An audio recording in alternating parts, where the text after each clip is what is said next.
Hello everyone, welcome to back my channel. I hope everyone is having a wonderful day. Before starting the video, please go ahead and hit the subscribe button. At Society, Nick asks an upset Phyllis what's going on. She shakes her head. Daniel and Lucy, this is a nightmare. They've lost the center of their world and can't even grieve because her son is being framed for Heather's murder. Nick asks how this is possible. Phyllis says the forensics team wants to search the apartment, so they had to move out. She asks if he can imagine having to tell her bereaved granddaughter that her father is being framed for murder. Nick asks what was found in the apartment.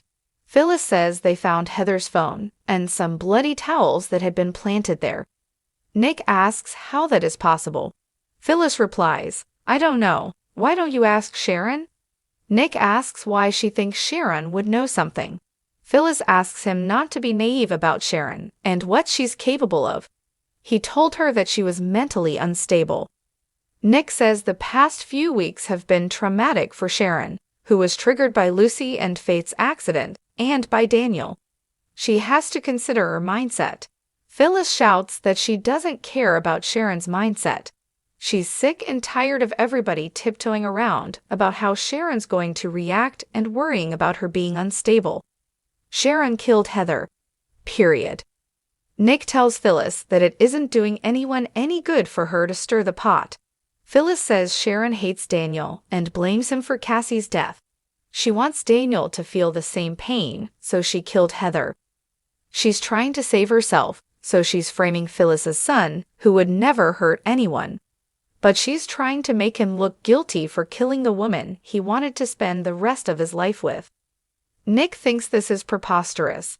Phyllis asks if Sharon told him that she went to Daniel and Heather's apartment the night that Heather died. She didn't say anything to Lucy or Daniel, but she finally fessed up to the police. Nick asks Phyllis if she's confronted Sharon with this. Phyllis would love to confront that bitch, but she promised Daniel she wouldn't. Nick says that's good because that would be the last thing Sharon needs right now. Furious, Phyllis can't believe her son is being framed and facing life behind bars, and Nick's more worried about Sharon's feelings. "I don't want to talk to you." Nick follows her to the bar. He's concerned about both of them, but there's no way Sharon did this. Phyllis asks who did it then. Nick tells her to let Chance handle it with his investigation. Phyllis can't because his investigation is leading right toward her son. At Daniel's apartment, Chance turns on the light and looks around. Two CSI members come in behind him as he gazes at a framed photo of Daniel and Summer. He shows them where he found the towels and phone. He explains that whoever did this was in a hurry and there's likely more evidence. It's critical that they're thorough and get this right. After a while, one of the CSI guys tells Chance, "We've got something." Sharon opens her door to Daniel. She asks how he's doing. Daniel says, "You came to my house the night you saw Heather. What did you want?" She lets him in, and he asks if she'll answer his question. Sharon says she had already apologized to him, and she wanted to extend that same courtesy to Heather and Lucy. Daniel questions her just showing up at the apartment. Heather must have been surprised. Sharon says he was, but she accepted her apology.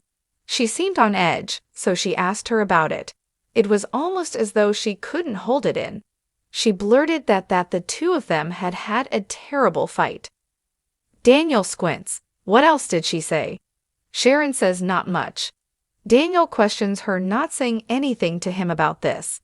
Sharon didn't want him to be reminded that the last time he saw her alive, they were arguing. Daniel says it's not true. The last time he saw Heather, he kissed her goodbye and told her he loved her. Something is very off here. Sharon says Heather was terrified of him. Daniel says that is absolutely not possible. Daniel tells Sharon she needs to go to the police and tell them there was no way Heather was terrified of him. Sharon doesn't like his tone. Daniel thinks that's rich. He's fighting for his life here. Sharon asks if the police suspect him. Daniel says they do. Her running to the cops with her fake conversation with Heather hasn't helped him a lot. Sharon was only trying to help the police.